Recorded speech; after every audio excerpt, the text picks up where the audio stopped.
first, I'm going to give you the bona fides on Fred Bell's contact. We were driving out to New York to do one of these. It's called the Whole Life Expo, actually the very first one. We traveled crisscross the country. And so we're driving out and he goes, pull off here. And we're in Mojave Desert in California. I'm thinking, when we travel, Fred's like, we're doing tag teams, 6 hours at a time. We're going straight across. We don't even stay at motels. We're staying in the van with all the pyramid products and everything loaded in the back.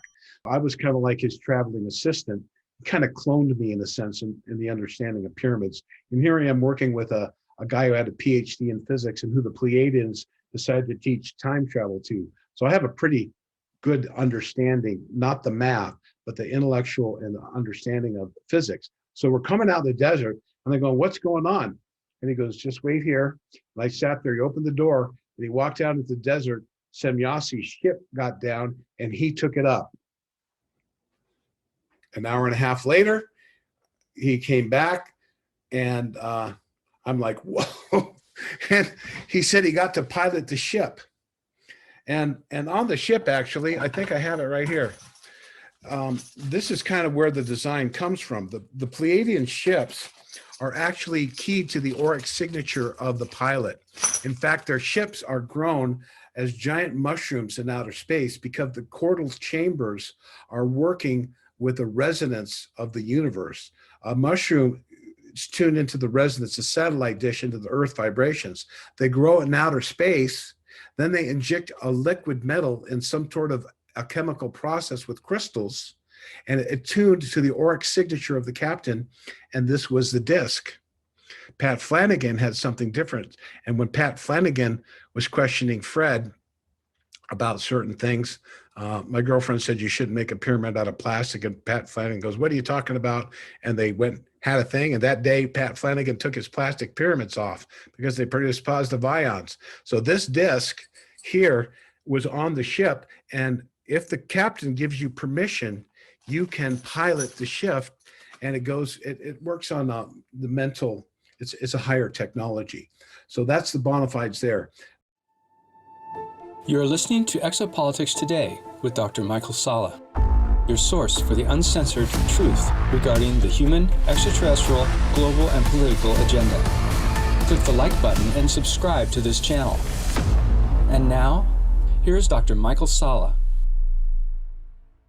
Well, it's my great pleasure to introduce Rob Potter to Exopolitics Today. Rob has been around the exopolitics scene for decades now, and he's organized many conferences and met many of the leading contactees in the field. So welcome, Rob, to the show. Thank you so much, Michael. It's a pleasure and an honor to be with you here today. I have great respect for your work and your service in enlightening the people to the reality of our friends from outer space. Well, I know I had such a great time at your conference that you organized at Mount Shasta. I think it was several conferences you've organized at Mount Shasta. And I think they really were incredible experiences, and very much enjoyed them myself. But I know that you've been organizing events with different contactees for decades. So how did you get involved in the field? I started out in high school. I read Psychic Discoveries Behind the Iron Curtain. I was laying down and trying some of the techniques, and there's a spiritual point. I'm trying to levitate and all this stuff and just trying to work with my mind. And I was fascinated with pyramids. So I was talking about it in school, and the girl goes, pyramids? I know the Pyramid Man. I go, the Pyramid Man? I said, really? And she goes, yeah, he lives next door to me. So I went upstairs up to his house and knocked upon his door. She gave me his address, and he wasn't there. I cold knocked. His girlfriend had brought me in, and I met Fred Bell. He was walking in with 12 of his pyramids. You maybe see some of them behind me with crystals here, but we developed that technology with his help, and he became a Pleiadian contactee. And he was a great scientist. His great uncle invented the telephone. His father invented the automatic transmission, the alternator for Henry Ford. He grew up in Henry Ford's hemp fields, running through them, and was familiar with Bob McCulloch and Bob Johnson, the McCulloch and Johnson engines, and was actually beat Big Daddy Don Garlics in a race when he did drag racing at Lions Drag Strip one year. And he was taken in, got a PhD in physics at the age of 15, studying the shock wave of the atomic bomb. And then he was conscripted in the Air Force at 16. At the age of 17, he got his PhD in physics and went into the Air Force, where he worked on the top radar set that was the one used at Montauk, the ANFS PF-38, which outlooked to the ocean. And during the Cuban Missile Crisis, UFOs were coming in. And as a 20-something-year-old kid, he, let's see, 63. He was born in, I think it was 40. He was born in 43. So yeah, he was 20 years old. And they go, who's in charge of this whole thing? Here's this new kid coming up on a motorcycle at 20. And when the UFOs came in, he goes, you have to report this. And they go, oh yeah, we report it. And he filled out the form and then they burned it. They did that every day for 2 weeks because the Venusians were coming down and watching the Cuban Missile Crisis. And from there, he went to NASA, and he was kind of a whistleblower there too. They fired him for complaining about shoddy workmanship on the Saturns. And so he got fired. He filed a suit with the ALCU immediately. And 2 years later, or 1 year later, I think, he was working inside the capsule, electrical engineer, very young. So he was working inside the capsule, and then 2 astronauts died at the Cape. So he became my teacher, and we experienced many contacts with the Pleiades. So that's how it all started. Well, no, he really was a legend, and he was someone that was working with the government. So what did he tell you about the government knowledge about extraterrestrials and the cover-up? I mean, what did he know about that and share with you? Well, he called NASA never a straight answer. I was in his house one day when Alan Holt called in 1981. He got his daughter Alana next to him, who I'm partners with now, and some of his products. But she was in diapers. He goes, Rob, I want you to hear this. He put it on speaker. He goes, hey, Alan, how's it going? Alan built the engine that lifted off from the moon. He goes, hey, Fred, we need you down here. Reagan wants to do a Star Wars. Can you meet us in LA? He goes, Alan, you know, I'm not doing that anymore. How's it going? And, you know, he goes, they chatted. I heard a little bit of banter between them, but Fred didn't do that. He did work on the laser guidance system that allowed the American and the Soyuz docking. So he was working after he left NASA. They gave him a paycheck, but he went into a private business because he had connections to Honda through Henry Ford, his father, and all that stuff from a very early age. And he was recognized by them, and they asked him to. So he took these new oscilloscopes. He had a contract that he was the exclusive in the United States. So he was going to government base, underground, all these bases, and monitoring and doing all their equipment. So he had a bird-eye view with his security clearance and everything from NASA and the Air Force that he was allowed privy into these things. And one of the things he did for the NASA was to work on the laser system that allowed the American, the Soyuz, engineered to get up in outer space, lock into position, and the meeting in 1972. So he was an expert in lasers. And I think around the time of 82, around the late 70s, he lived in George Adamski's house. George Adamski lived in Laguna. And he said he met a woman from a spaceship, opened the portal and said, he goes, who are you? She said, you'll learn of me from a foreign land. And later on, that was confirmed in the late 70s and 80s when Semyasi, he started having face-to-face physical contacts. I met her, and so lots of stuff there. Well, yeah, that's a very interesting issue is Fred Bell's meetings with the Pleiadians and with Semyasi. I know that he is known for having developed these different medical devices or healing devices, the Pleiadians. I think you're wearing some of those now. Yeah. And I know there was a lot of controversy with Billy Meyer, who like said, well, you know, I'm the only real genuine contactee with the Pleiadians, and Fred Bell must be making it up. So tell us about that. Well, what happened was, you know, Wendell was convinced and confirmed. As I said, I showed you, and I'll just share the audience here.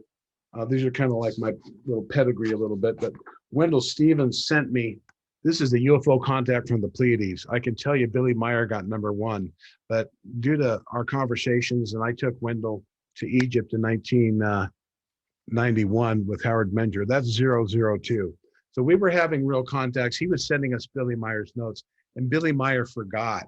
I mean, I think it was like the 250th contact, something crazy. And it said, he says, you are our only contactee.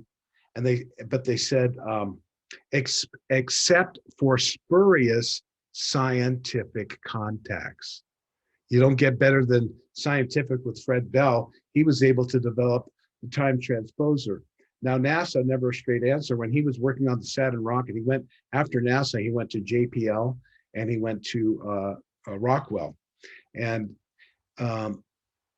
he said that at the end of the day on the rocket ship, every day a UFO would hover outside the hangar in Long Beach and 2 little orbs would come down counterclockwise and go back up the other way. So they're getting a full scan of the rocket ship. So they've kept a very close eye on us in terms of our relationship. So the Pleiadians, obviously, when Wendell Stevens said that, I asked him, and I think he wrote it, he says, when Billy Meyer said that, because Wendell had seen so many ships in his days at the early morning radar, he said, I think he said to me, or he might have written, I forget, but he says, I'm brought back to Shakespeare, and he says, methinkest thou think too much. So, there were a lot of different things, and commenting, this is one of the problems, and one of my UFO conferences said, come together. So I think we all need to allow for each other's experiences and apperceptions and your personal views, and actually the agenda of the contact of the race talking to you, the planet, and then that contactee and your own apperceptions. And how you filter this experience gives widely varying viewpoints, depending on your religious background and all these things. So I know so many people are having real experiences, and I don't deny anyone. And a lot of people, I think there's differences, and we all have different human elements, but certainly there are great changes coming. It's a wonderful, powerful time in the Earth's history, and this is what we're here for. Yeah, I think it's important to emphasize that, there is a lot of diversity in this issue. No one person or group has all the answers. But at the same time, what I found is that, there are people who do want to be important, who do fabricate. And, there are people that maybe they've been mind controlled to believe what they're putting out. So, to me, it's all about discernment and going with people who are credible, who have some kind of physical evidence, photographs to justify what they've done.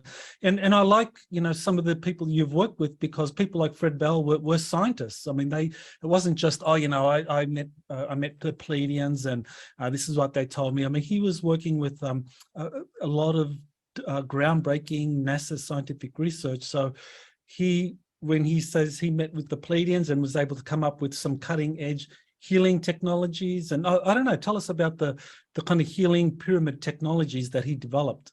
Well, there were several different versions of that. First, I'm going to give you the bona fides on Fred Bell's contact. We were driving out to New York and to do one of these. It was called the Whole Life Expo, actually the very first one. We traveled crisscross the country and kind of the New Age fair, the beginnings, started with the National Health Federation and a lot of health people. So we're driving out and he goes, pull off here. And we're in Mojave Desert in California. I'm thinking, when we travel, Fred's like, we're doing tag teams, 6 hours at a time. We're going straight across. We don't even stay at motels. We're staying in the van.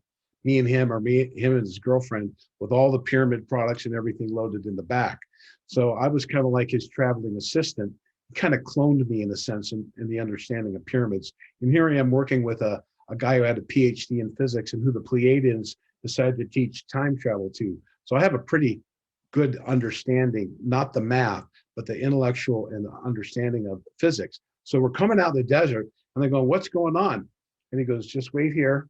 And I sat there, he opened the door and he walked out into the desert. Semyasi's ship got down and he took it up. An hour and a half later, he came back. And I'm like, whoa. And he said he got to pilot the ship. And on the ship, actually, I think I have it right here. This is kind of where the design comes from. The Pleiadian ships are actually keyed to the auric signature of the pilot. In fact, their ships are grown as giant mushrooms in outer space because the chordal chambers are working with the resonance of the universe. A mushroom is tuned into the resonance, a satellite dish into the Earth vibrations. They grow in outer space, then they inject a liquid metal in some sort of a chemical process with crystals, and it tuned to the auric signature of the captain, and this was the disc.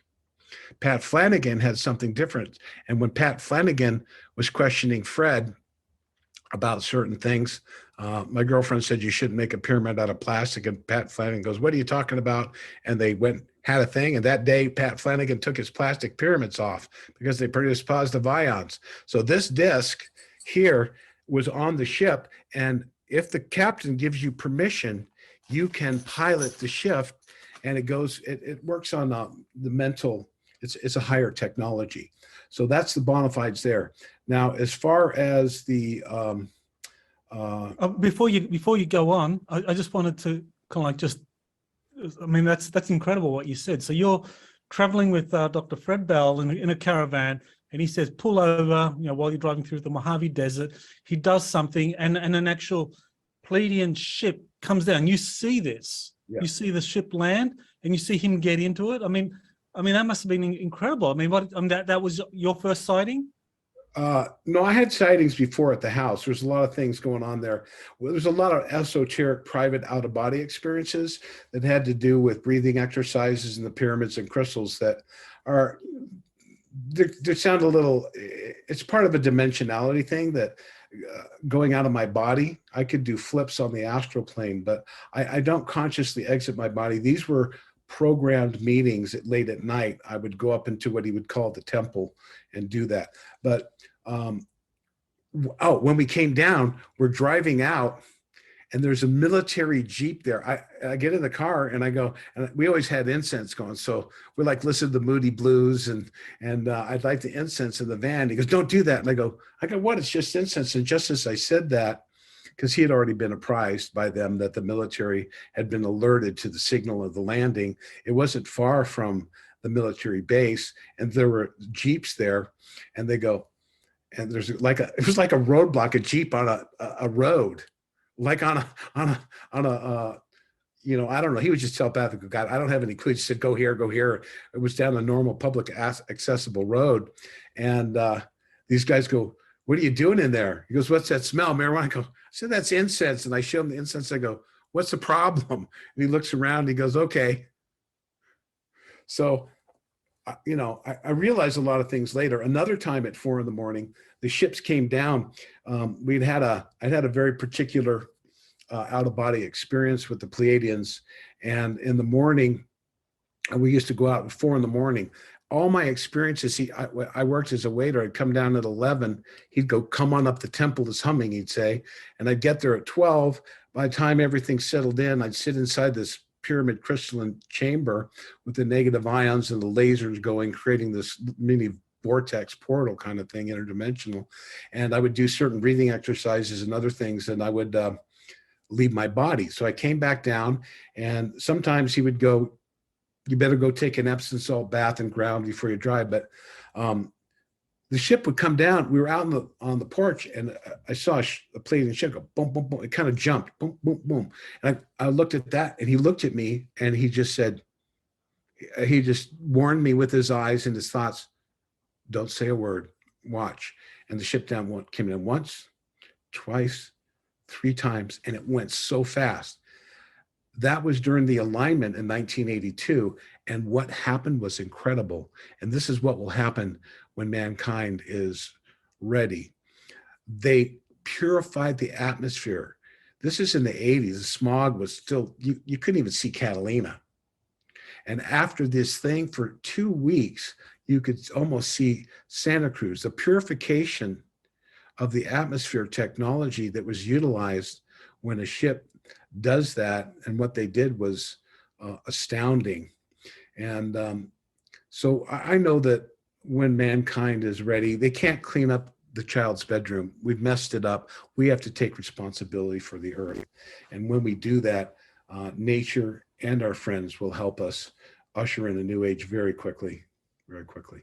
Yeah. Okay. So this ship, this Pleiadian ship that just appeared. Now, you were with Fred Bell. How many others were there? I mean, this must have been an amazing thing. I mean, did people write about it at the time? I mean, just to see a ship show up like that. I was told to keep it quiet. He wrote about part of the ships when they went out. He talked about the air and how people remarked. He didn't name me. He didn't do that. He was very secretive. Like with Alex stuff, he knew Alex's stuff. And I was questioning him back in the day. And he was like, he would look down and said, "You know more." And he says, "Yes, I'm sworn to secrecy. I can't even tell you." And then in 1989, we were physically beamed together aboard a mothership with Semjase. And I was told some things, and I can't remember everything. Okay, well, tell us about Semjase. I mean, she's the female contactee that Billy Meyer says he met back in 1975, and he wrote the contact notes based on their meeting. So Fred Bell was meeting her, and you met her as well. So tell us about her. She's extremely beautiful. In fact, they have this technology. I don't know if you know about it, but they can create a body.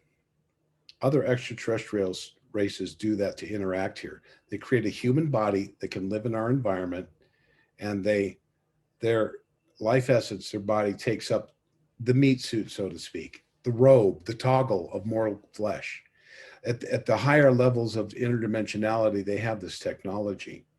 So to be honest, she may have been Maria Orsek. I don't know, because Maria Orsek, after she left, she went aboard Valiant Thor's ship. She was working with Valiant Thor over at that time they were doing a polar south to north orbit over the theater, and pretty much hovered over the European war in 42. And when this is in Raymond's book, Cosmic Ray's Excellent Adventure, when Hitler launched a missile of a nuclear weapon, she was dispatched through the craft. They have what's called a Nimbus. That's another high technology that allows them to transport within the Earth's environment or back and forth to a mothership invisibly.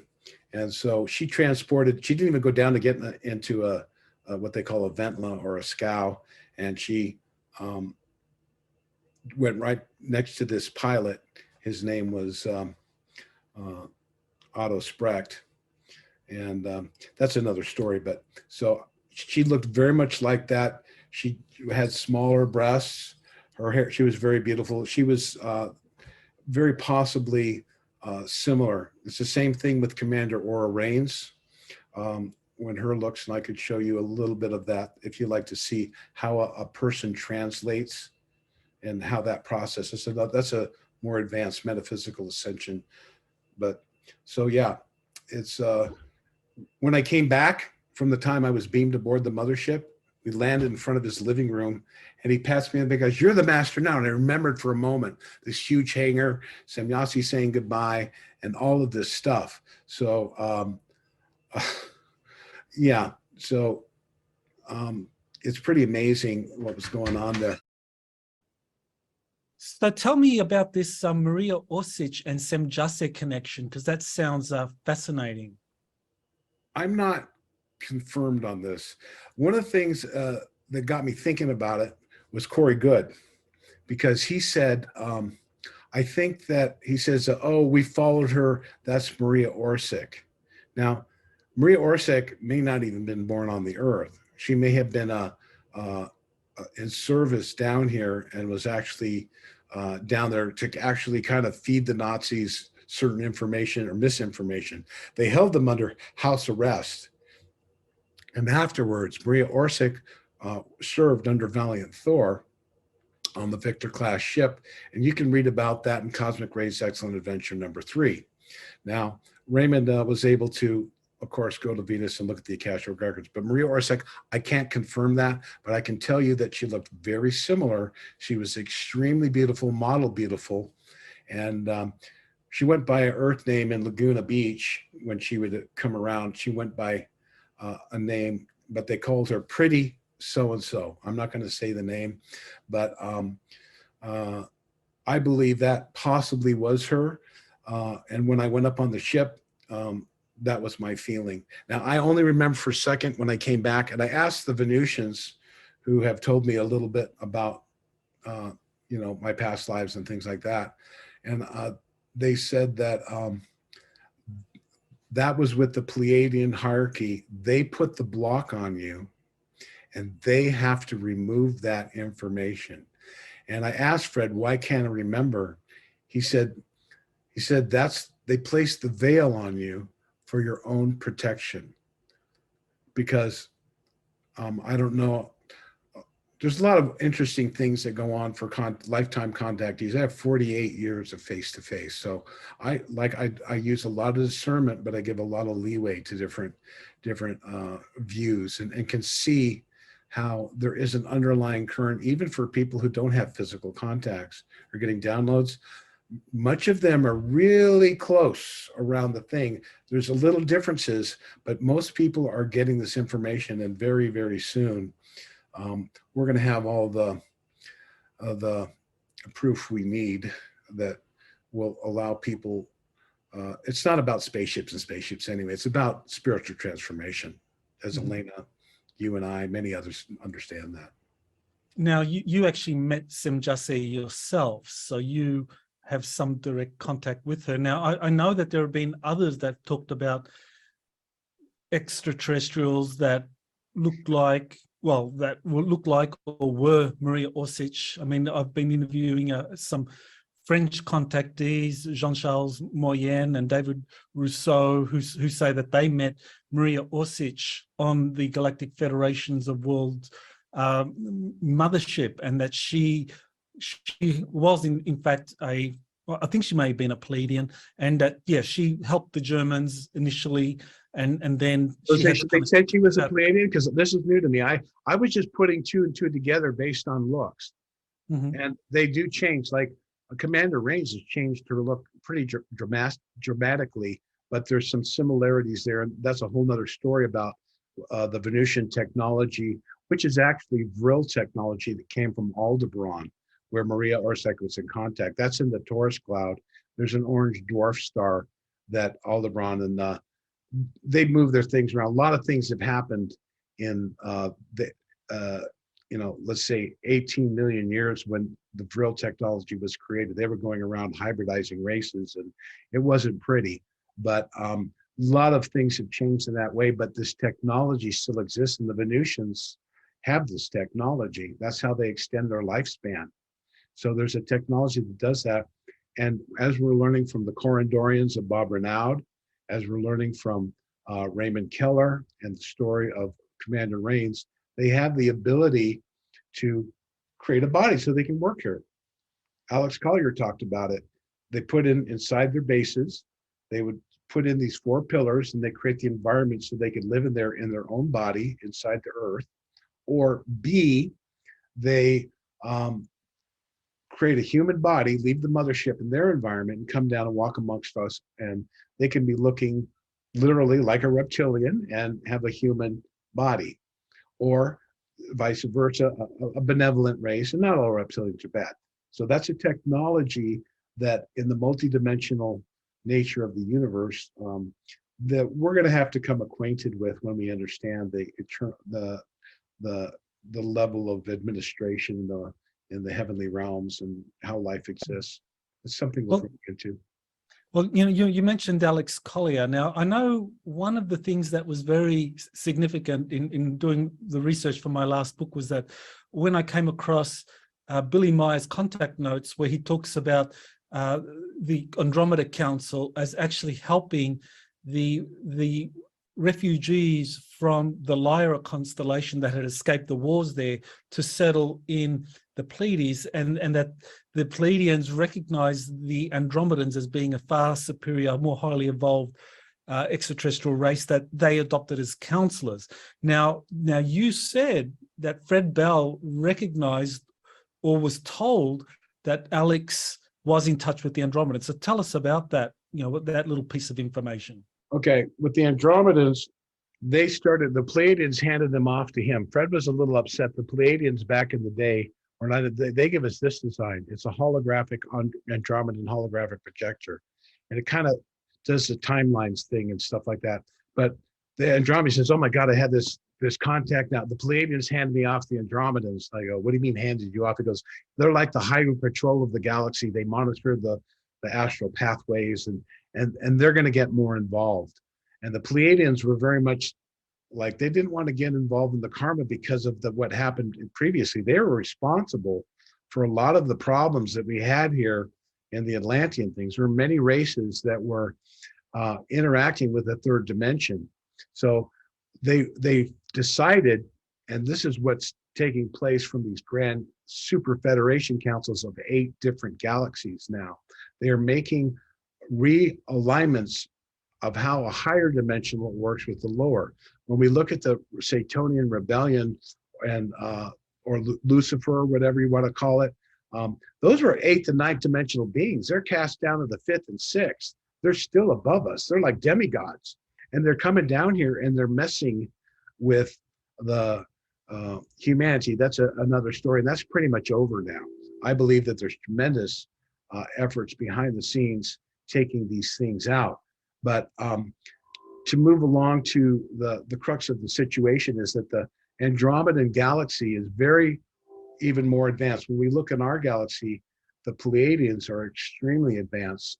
I asked the Venusians about that, and the Queen of Venus, and that's based on service. It's not based on genetics. There's no royalty.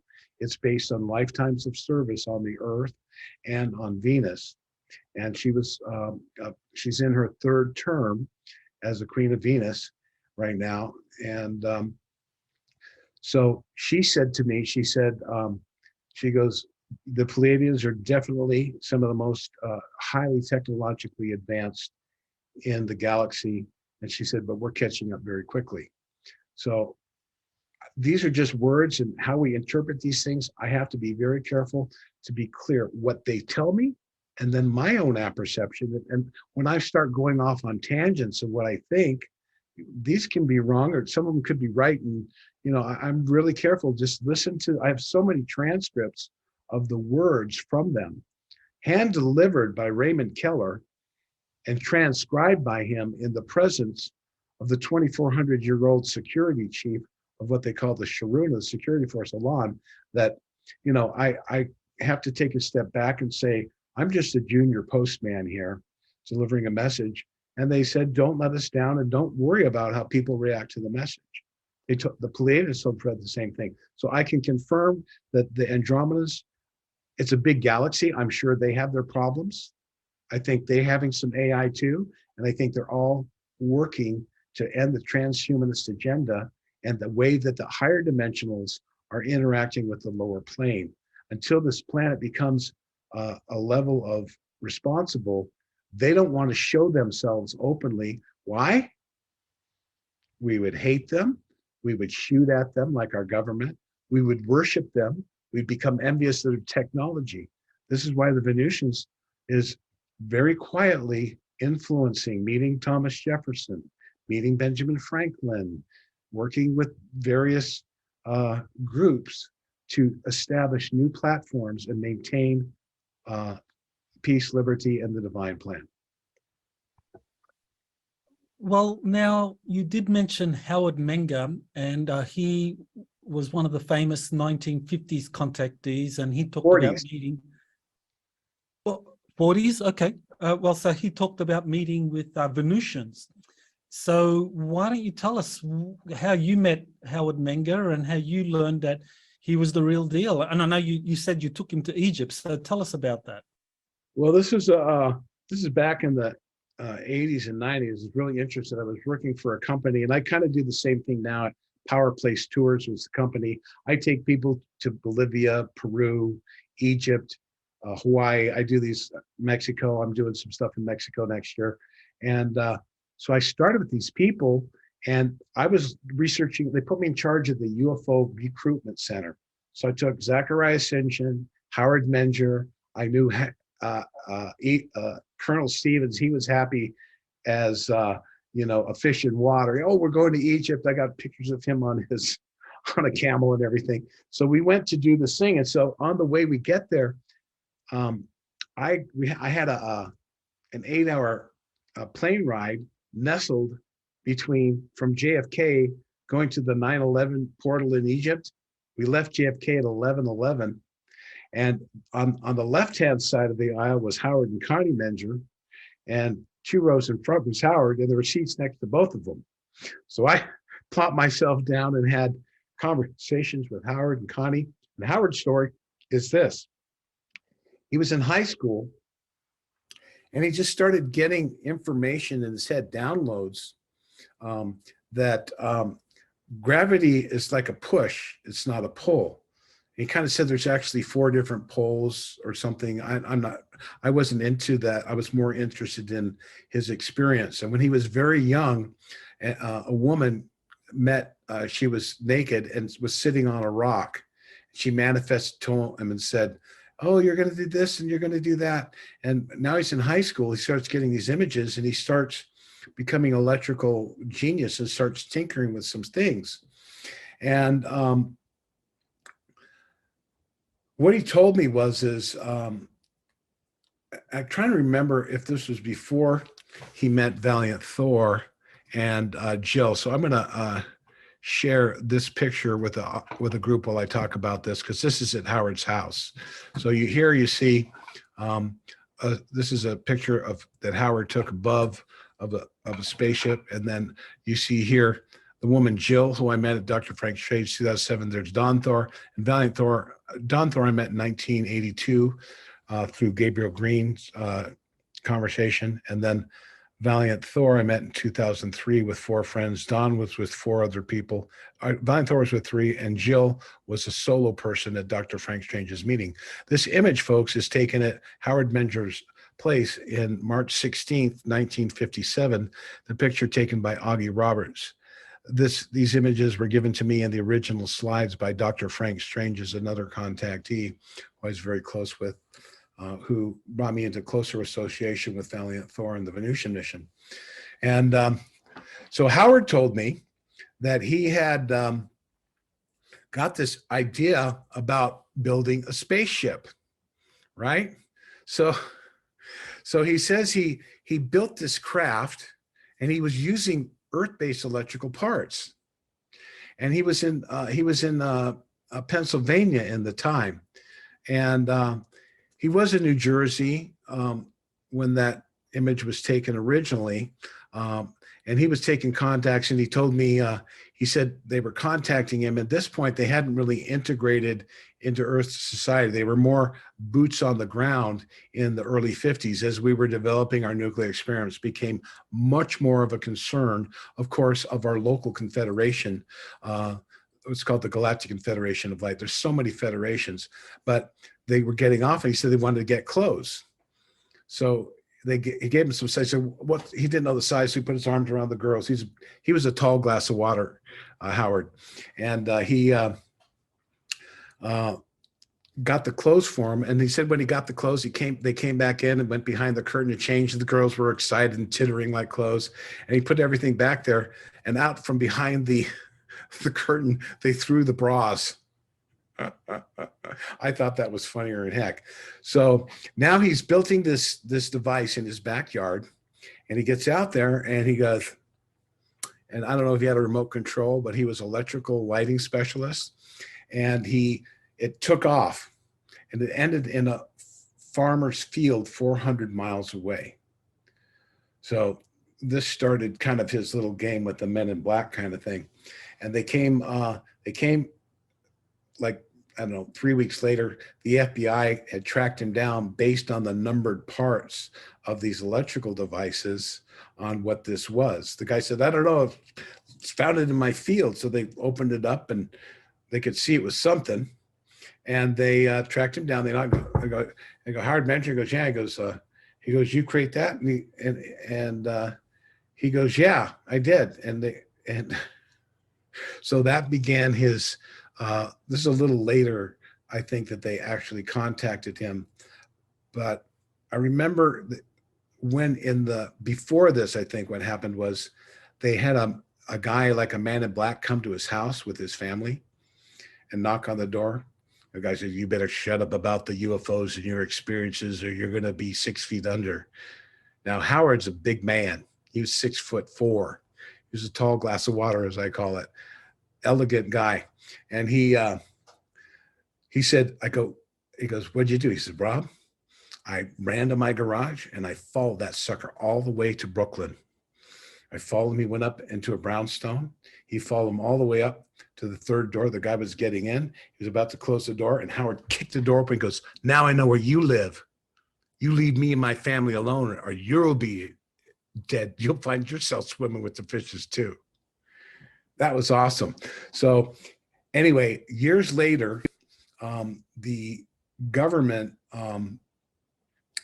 approached him to do that flying saucer. He did not have what we'd call the control system or the navigation, right? He could just do the anti-gravity part.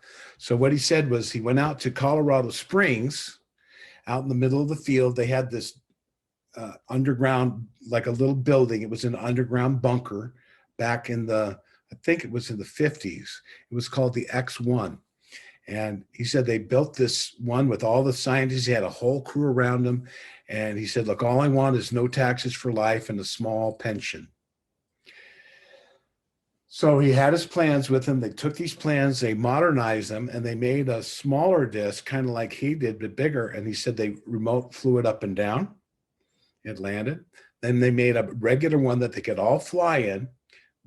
And they remote controlled it first. Then him and some of the senior guys, they went up, they bought it down, and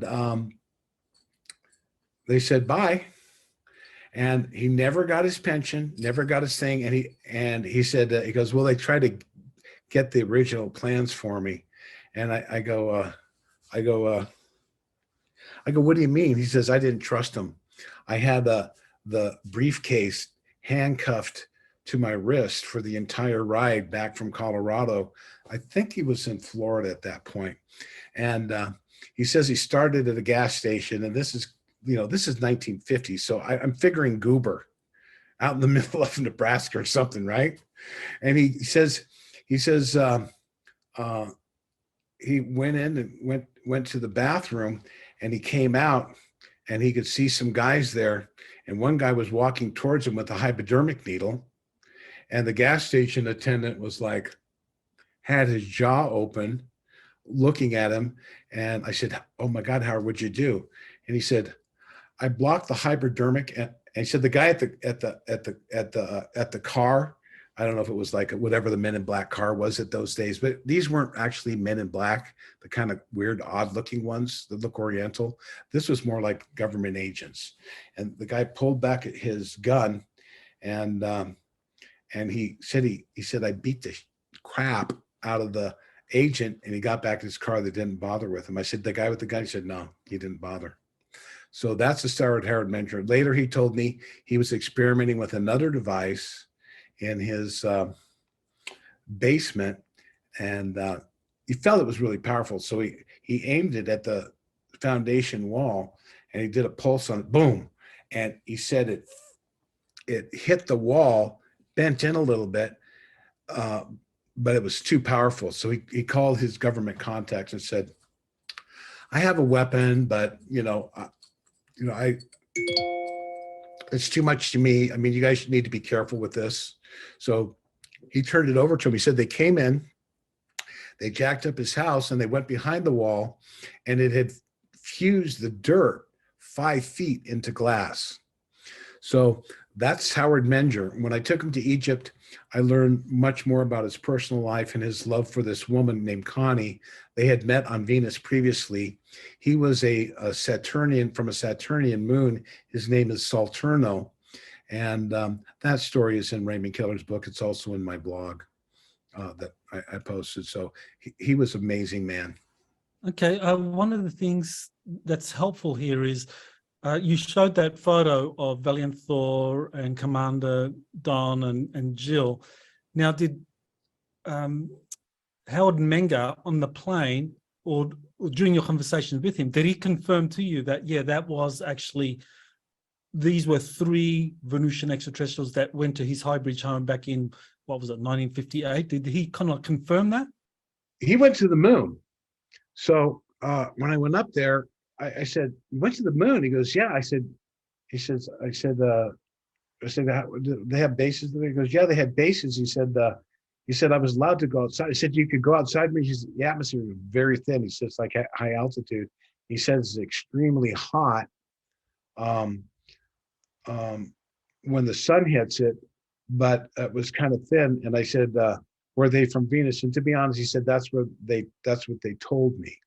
So even then, at that point in time, Truman Bethram, the other contactee, and I have the images all ready for you if you want to see them, but who contacted Aura Rains from the moon base, the Clarion. A lot of ET contacts have talked about planet, and no one's discovered it yet, but it was under secrecy then. It's the backside of the moon. It's a moon base. It's actually an embassy with many different extraterrestrial races and species. Right, but the photo of the August Roberts photo, because there's some controversy here, because I know some people have said that Howard Menger denied that they were 3 Venusians that visited him at his home, and of course, Frank Strange's. He said he didn't know. He never would have denied it. He said, "I suspected," but they didn't introduce him to him.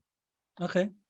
Well, I know Frank Strange's actually got that photo and was showing it at lectures, and that's how he was then taken to the Pentagon and met with Commander Thor. So absolutely, Thor. So that's so that photo is a very significant one, because it kind of opened the doors for Frank Strange's to actually meet with the commander that was actually at the Pentagon, staying there as a guest for President Eisenhower.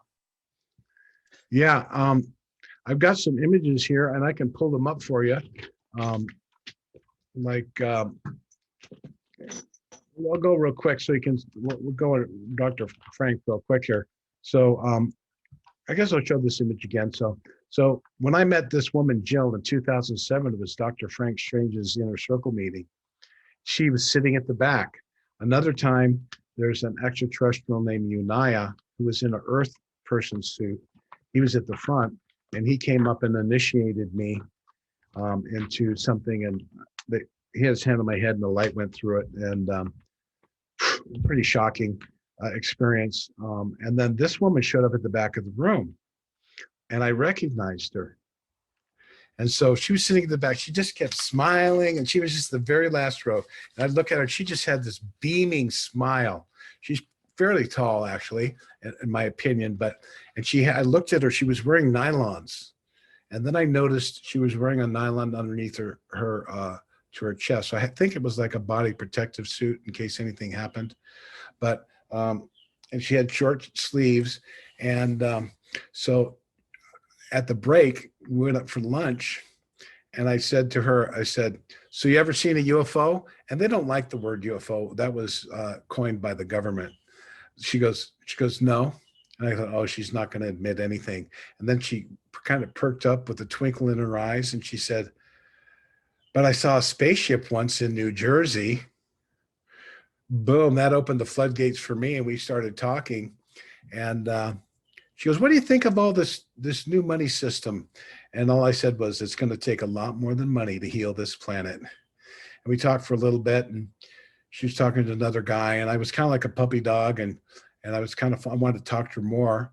And she walked outside the hall. I followed her out into they were doing preliminaries for a World Series of Poker at the Rio. And she was like this on the phone. She was talking, and she walked away, never to be seen again. So that's how a lot of my contacts, when I met Valiant Thor and Don, it was very similar. So Dr. Frank Strange's, we can get to him now. I met him, I saw him years ago with Daniel Fry at some UFO convention here, and it's in this book here, and we'll start off with Gabriel Green. Here, Gabriel Green was the founder and president of the AFCA. He was kind of political. He ran for president. So I'm going to come down here and find you Howard Menger's on page 71. So I'm going to get up here and take you right down to Howard Menger. So you can see him when he was young. He's pretty tall. And so when I met him, he was kind of, you know, he was definitely a 70. There's Truman Bethram. And then here is, wait, where's 70? Howard Menger is 71. Oh, there he is. There's Howard. Right there. So this is the 50s. It's kind of like, you know, my convention here. And I'll just kind of scroll through these here and I'll find, I'm going to take you to Dr. Frank Strange's. I think 112 is a good one where we go to, I think that has a lot of them here.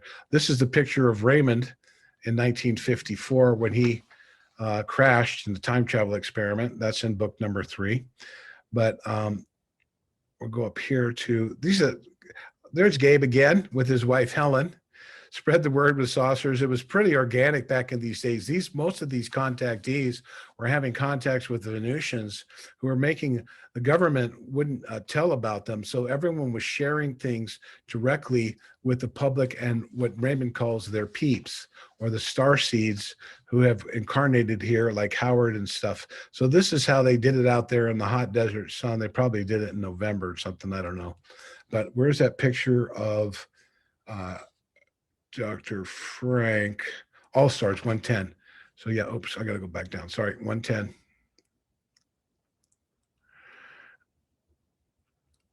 And this is going to take you through I'll take you quite through the UFO, let's call them luminaries of their era that I met in their much older age at, there's Commander Aura Raines on the left. And there she is. The Queen of Venus is Orthon, the one with the shoes, the image, and that's Truman Bethram, who knew Commander Aura Raines. And we're going to get down here to one. There's the Time Machine, the famous Integratron. Friends of mine own that now. There's George Hunt Williamson, and where's 1, 8, 9, 10. So here's some really good UFO photos taken by contactee. Bob Short. So they're landing like this for certain individuals. So here we are. George King. I met this gentleman. He was a yogi for 20 years in breath and became a channel for the Venusian called Aetherius. These are other ones I don't know anything about. But here we have all these different people involved in the UFO movement in the early days. And we're coming down here and we're going to find Gabriel Green. Gabriel Green and George Van Tassel. We come over here, Reinhold Schmidt. You might recognize some of these names being a researcher, the various names and images. This guy was a trippy character. They were coming and landing from him all the time. There's a UFO hovering somewhere by one of the contactees that Bob had. But there's Daniel Fry. Alon, the gentleman I met that's 2,400 years old, sent a UFO to Dan Fry at White Sands, New Mexico. We're coming down here. Look at Dr. Frank. He was a little portly character, but he was he was kind of very biblical oriented. And so everything for him had to revolve around Jesus. But he written this book, and Valiant Thor, of course, knew about him. He had connections in a previous lifetime, and he was allowed to visit him in the Pentagon. And then in 1968, he began his first trip there. There's Gabe again. You see George Adamski. These are the old days of UFO conferences, folks, and very kind of a grassroots situation. So that's Frank Strange's. So Frank told me many, many stories, and if anything you want to ask about him, I'd be happy to share. Yeah, Frank Strange's was truly an amazing character. I did meet him once. I actually met him a couple of times. He came to one of our Hawaii conferences, and he definitely had a very sweet energy. So we kind of felt Angelica, kind of he was someone that probably did have ET contacts because his energy was so sweet. But you know, one of the things, there's a kind of contradiction here, because you know, when I went into his office, in California, I went into his office and there were a lot of certificates, and I did due diligence in some of the certificates, and some of them were bogus. So I couldn't wrap my mind around that. I don't know what like some of the PhD, like the PhD and the higher qualifications. There wasn't any such university. I looked it up, and I was like, really weird. I wondered if this was like part of the deal, that contactees had to do things in the day in order to kind of like survive, that they had to do things to kind of compromise themselves. This is one of the things I remember coming across in the covert world. Chip Tatum, I think it was. He was one of the former CIA contactees, or it's one of the CIA operatives. And he said that if you want to be a whistleblower, you have to compromise yourself, otherwise they'll kill you. Simple as that. So I wonder if that was what was going with Frank Strange, because we knew he was real, that he was having contacts just because of his energy. But at the same time, there was stuff that was awry in his office in terms of certificates and all of that. Well, he was very involved in religion and spiritual. So he was one of the primary, sat on boards, Evangelical Crusade. If he had a PhD, it was in religious science, is what it was, if anything. Now, when he graduated, his father said, they're crying for you. You must have made a impression. They're glad to see me go because he asked so many questions. But he was a Secret Service agent. He wrote books for J. Edgar Hoover on the misdirection of youth and drugs and gangs. And so he was a Secret Service agent who worked in counterfeit money. So he had access to the corridors of power. I remember he told me a story about he was in Texas at the same time as Lyndon Baines Johnson or somewhere. I think it was in Texas. And some agents came and flashed the Secret Service badge to Dr. Strange, has come with us. And he went up into the room. He's taken up, and there's Lyndon Baines Johnson, who's president at the time. He said he had his cigar on. He was in his underwear and a T-shirt, and he had like the high socks, like suspenders for your socks. And he had his legs crossed. He goes, "How the hell did you get past 4 levels of security in the Pentagon?" And Dr. Frank knew that Lyndon Baines Johnson was intimately involved in Kennedy's assassination. You know, Jackie Kennedy jumped out of the back of the car because the coup de grace came from a fish bullet gun that shot his head back and blew his head off. The entire cover up and the entire false flag and the infiltration of the complete, you know, destruction of, you know, that was a big moment, a turning point in history. Kennedys were definitely insiders. They weren't squeaky clean. He was using the mind control of Marilyn Monroe, one of the first presidential MK Ultra models, and they weren't.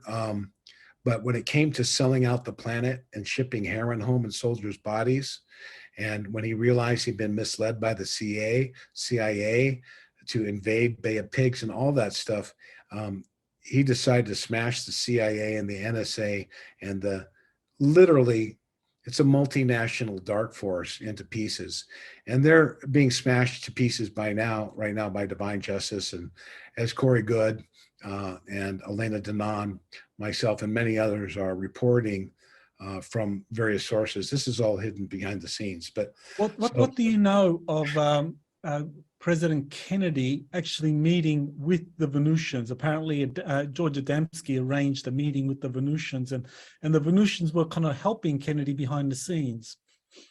I know that that may be possible. I do not know that story, actually. I can say that, but I can tell you from Valiant Thor story and my intimate conversations with Dr. Frank, that when Valiant Thor met Ike, he was sympathetic. He said Nixon came running in, you know, late. He got there late to the meeting and goes, "You made quite a stir around here." And he had Valiant Thor had lunch with Mame and the president and Nixon and Tricia, and the women found him quite charming, and he agreed to stay and help them in the secret space program. That's what he did. He invented the G suit. They said people, we're putting this stuff up and they're dying, they're blacking out. So he created the G suit that pumped water in to keep the blood in the body. So he aided in certain elements of our technological development. In fact, they aided in some of the toys, and they kept a close eye on them. And if they were misusing any of the ones that they gave them, they would take their toys back. They're watching them very closely. So there's another image that Phil Schneider showed that said, this is Valiant Thor. And I think it made a mistake. It may have been Don Thor. It was a tall blonde guy with short hair. Some people said, is that Valiant Thor? I said, no. So there's a lot of misinformation there.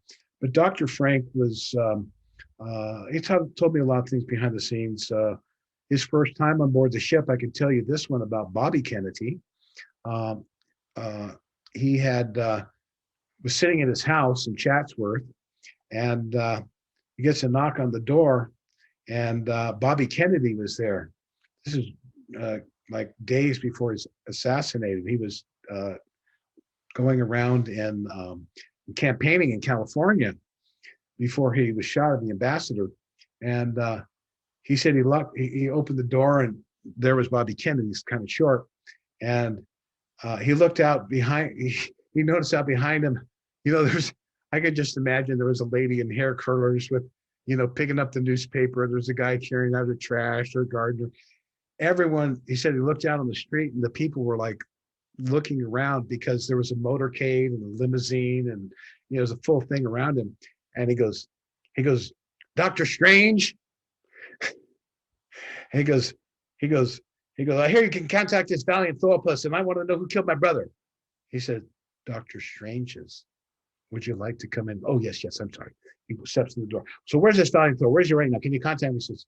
I says, no, I cannot. I don't know where he is right now.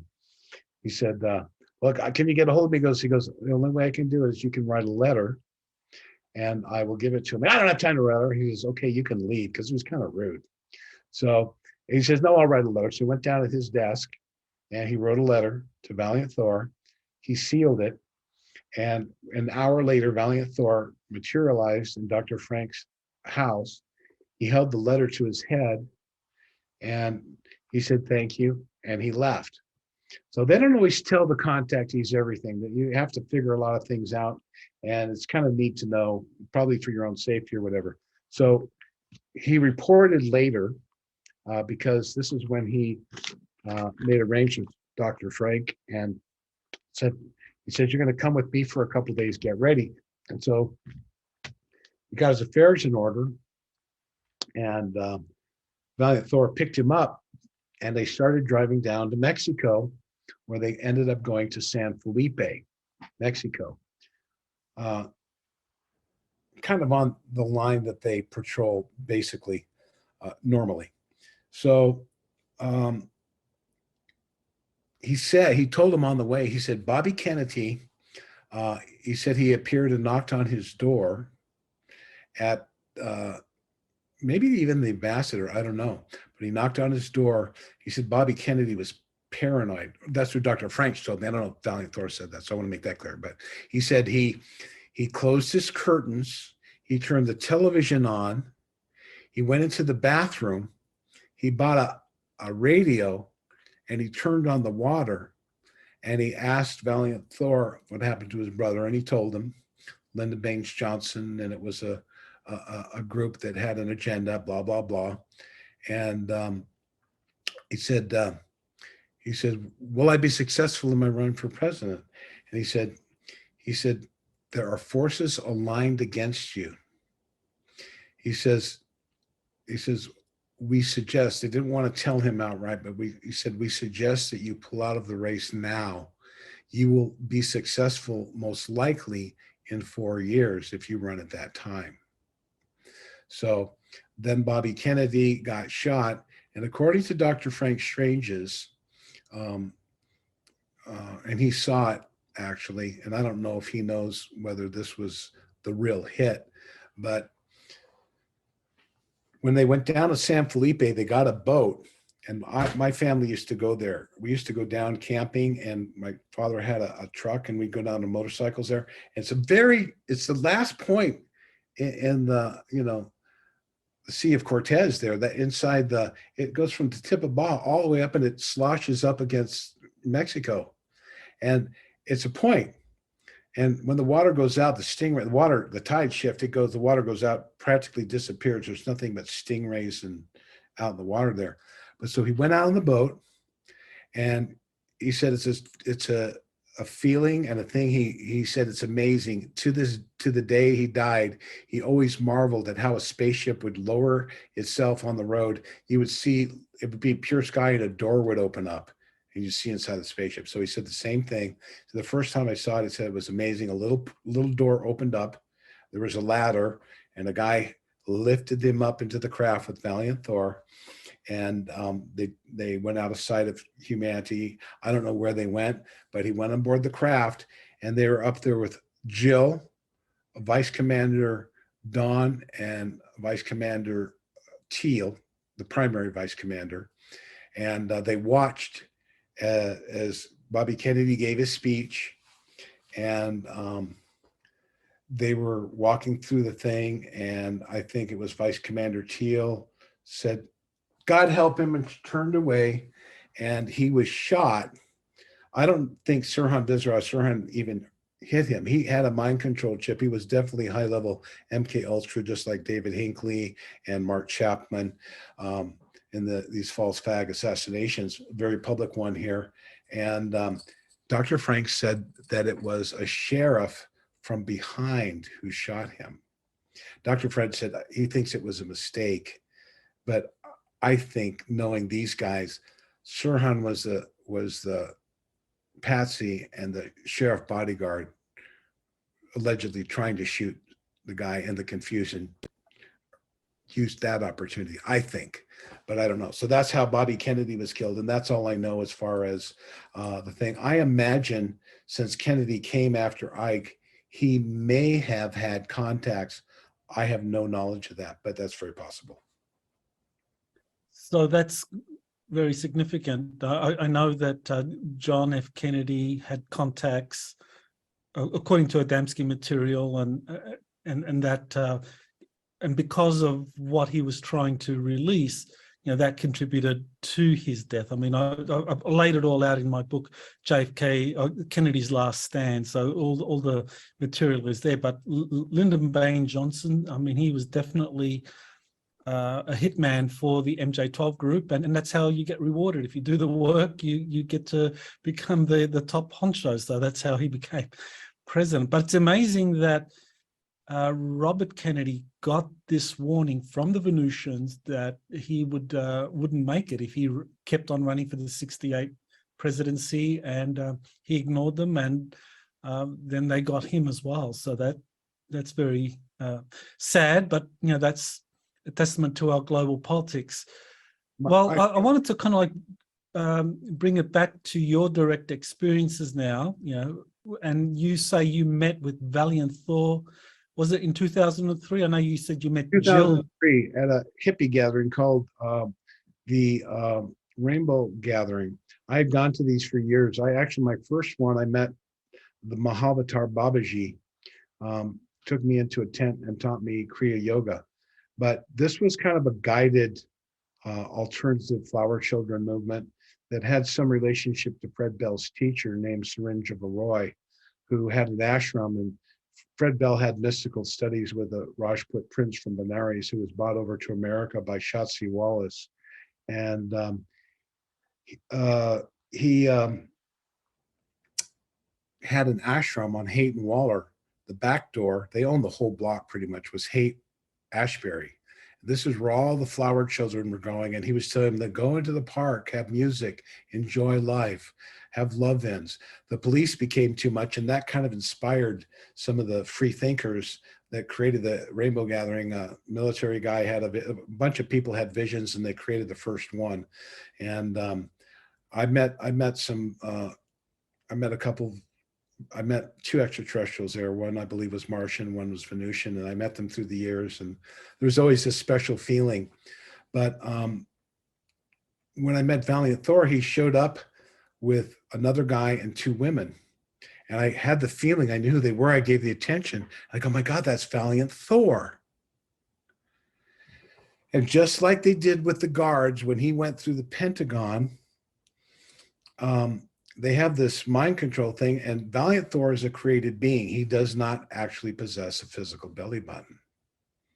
So I looked down at his belly button and it blurred, and I didn't remember till after he left that he was a thing. Like when I met this being named Yanaya when I entered an order that Dr. Frank asked me to join, and the Venusian came and put his hand on my head. I felt like electrical shock. I asked him about this subsequently, but when they left, I thought, I got to see who that guy is. He wasn't there. So this is how they work, kind of like that. But Valiant Thor was there. I talked with them briefly, and uneventfully they left. So it was kind of my contact. And at Gabriel Green's house, a similar experience took place in 1982. Well, this is probably, 82. I was at Gabriel Green. I was going up to his house, and I was questioning him about the UFOs and stuff. And I said, well, he's telling me about it. I was just so excited and learning. And wow, they're here. And they're among. He goes, yeah, they come down all the time. And I go, well, what do they wear? He said, well, they really like the 50s, Rob. He goes, yeah. I go, yeah. He goes, oh man. He says it was like Fonzie. They wear the ducktail, and they were really into that kind of like Rebel Without a Cause look and t-shirts. And about an hour and a half later,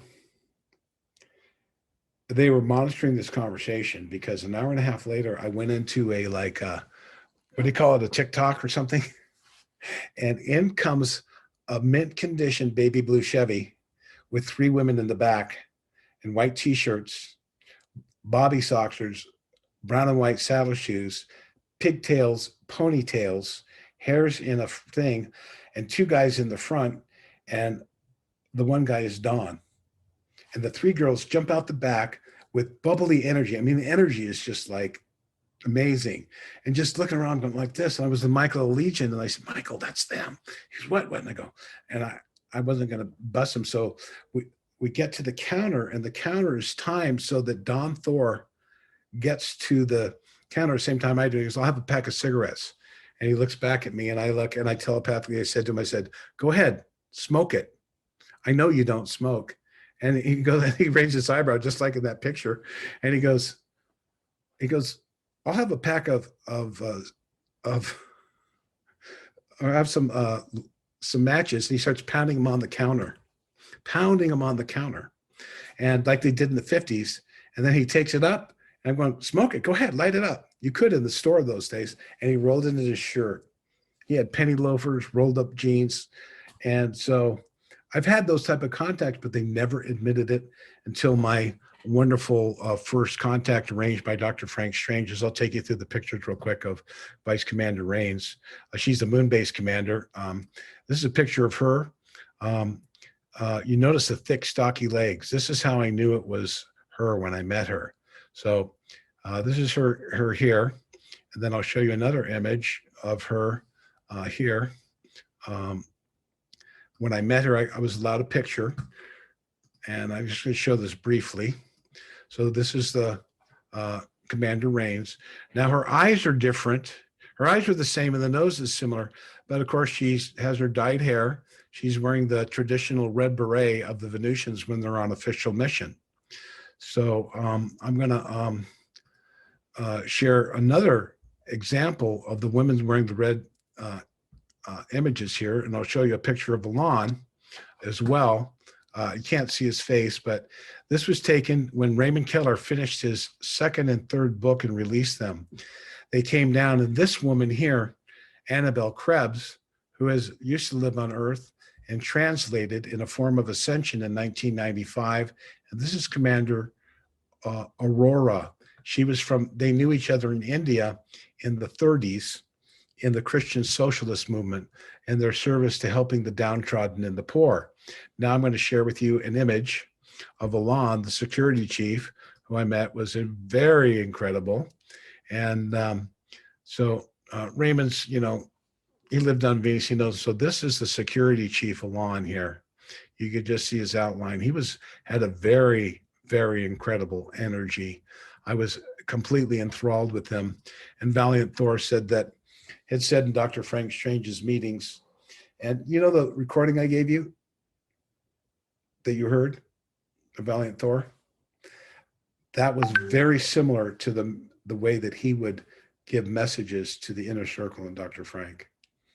So those are some of the Venusians. I met the tall guy, I met Commander Rains, Valiant Thor, Don Thon, and other times they've acknowledged some others that I've met. Well, as far as Valiant Thor is concerned, meeting him in 2003, this is the same person that was in the 1958 August Roberts photograph. That's how you recognized him. Yes. Now, at that point in time, I wasn't cleared for open contact. They're establishing protocols. I went through many, many years of metaphysical development. When I went to China and came back, we were arrested there and deported, Raymond and I. Valiant Thor kindly sent this message, and his signature is the same as you see in Dr. Frank. Wrote this in perfect Mandarin script in thanks to the people, to the woman who had sent him a picture of a portal picture of like a light orb that was in her backyard at her shrine. And he also sent to me, Raymond, and to this woman, this original book that Dr. Frank wrote before he wrote Stranger at the Pentagon, called My Friend Beyond Earth. So the Venusians had copied that. And so I feel very honored and privileged that I've been entrusted to share the message. And I don't have the level of contact like Elena Denon or like Corey Good. But we all have our little note to play in the symphony. You play a very important note of, you literally take entire segments of the divine sonata and really clearly explain the phrases to people and allow them to make their own discernment on the information that comes out. If I could, real quick, I'd like to share something I'm going to take you back a little bit here to well, I just wanted to, I know we're kind of like running out of time yeah. for this interview. Maybe I just wanted to kind of finish up on something that's more contemporary. And I know you shared with me a link about a message from the Venusian Amani that was given to Luis Fernando Mertens, who's a Bolivian contactee. I actually did meet with Luis back in 2007. We organized for him to come out to Hawaii. And then we organized an event in Bolivia where he put us through a really incredible series of initiations. And we went out there and kind of like looked at Lake Titicaca and kind of like he showed us where there was an underground base of these masters, and the Confederation of Planets also had a base there by Lake Titicaca. So really an amazing person. Now you actually have a communication from Lewis saying that something is about to happen, that in these years 2023 to 2025, that there are things, that there's a countdown happening. So yeah, tell us more about that. Well, the countdown began in 2018. I was down with him. I've been taking trips with him since 2015. But this countdown here, and I'll tell you, I'm going to share this, the events here so you can see. I do some things with Louis here, but my conference is coming up this summer. I'm going to be releasing this in a couple of days. So I wanted to show you some, take you back here. I do groups with Louis down here. This was when the countdown began. They started telling us these things. And then you go back to 2016. There's Michael, Corey, Laura, myself. And you come back here and you see, you got Michael also came here in 2015 with Omnek and Omnek. So Louis is a tremendously wonderful soul, and he's doing another trip to Egypt next year as well. But so in these Truth References blog, so what they've told him is these countdown, like I think in 2018, they said the door is open. And I actually have an image that I took out on his property at Lake Titicaca, beautiful. So what they've told him is that next year is the year of revelation. And that's a gentle way of saying that in the same level, it's the year of, or the crystallization of the manifestation. In other words, the dark agenda that has had control through scalar weapons, just like we have Rife machines that heal you, they have other technologies that can affect you negatively. And that's what all the smart cards, the transhumanist agenda, the mark of the beast that you get in your army, all that stuff is all based around control.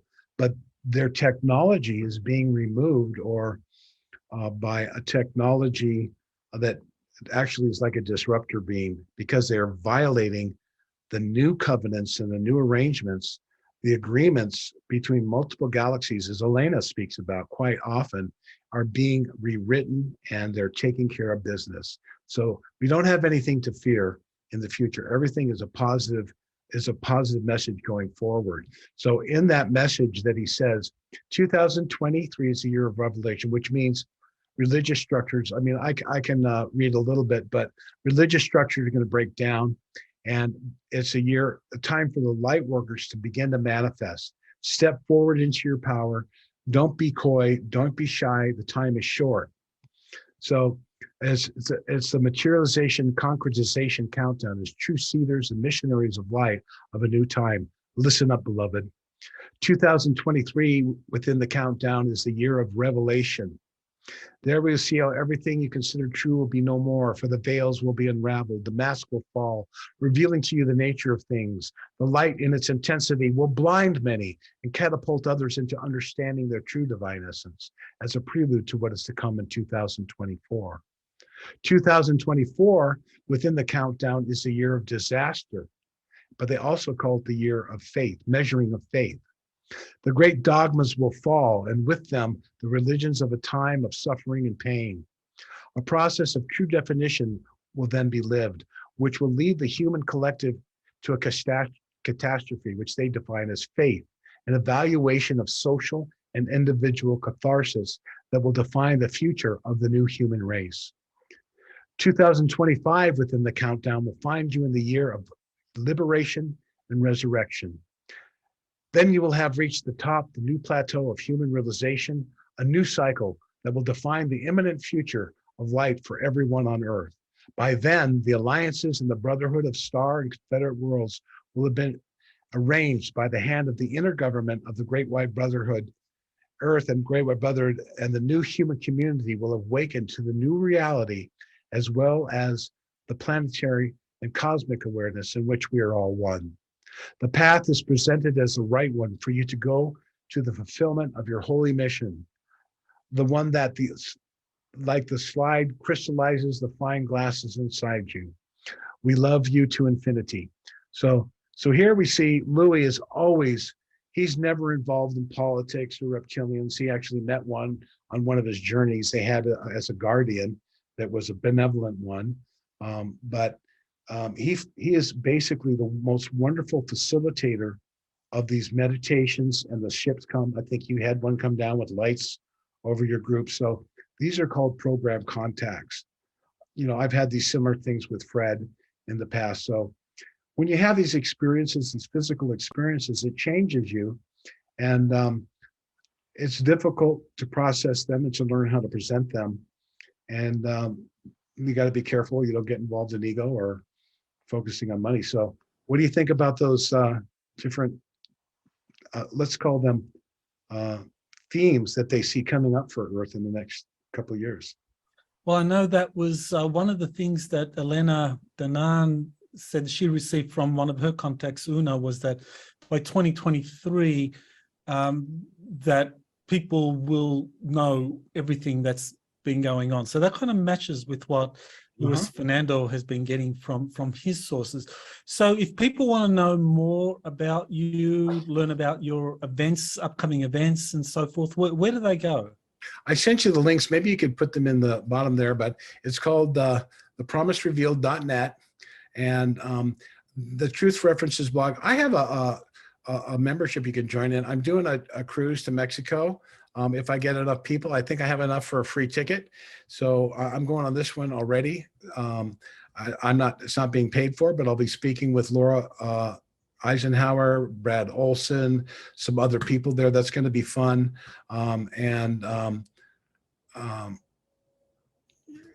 I forget, let's see, Brad Olson and Laura Eisenhower and some others.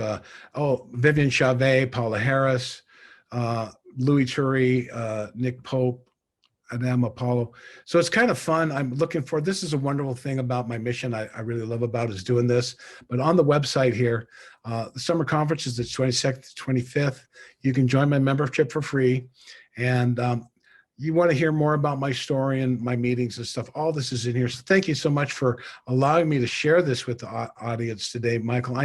I've invited him, folks, but he's hunkered down there. He may change his mind. He can always come last minute to my conference. I'll make room for you again. But it's an honor to have been with you today. And, when Raymond gets well, you can interview him, and I'll be happy to follow this up if there's good response or people have questions. You can always reach out and contact me. So thank you very much, Mr. Exopolitics and author extraordinaire. Well, thanks, Rob. And definitely Mount Shasta is a very special place. I've always had a great time when I've gone up there. So I definitely, still thinking about it. But if you want to learn more about Rob and his events, just go to thepromiserevealed.net.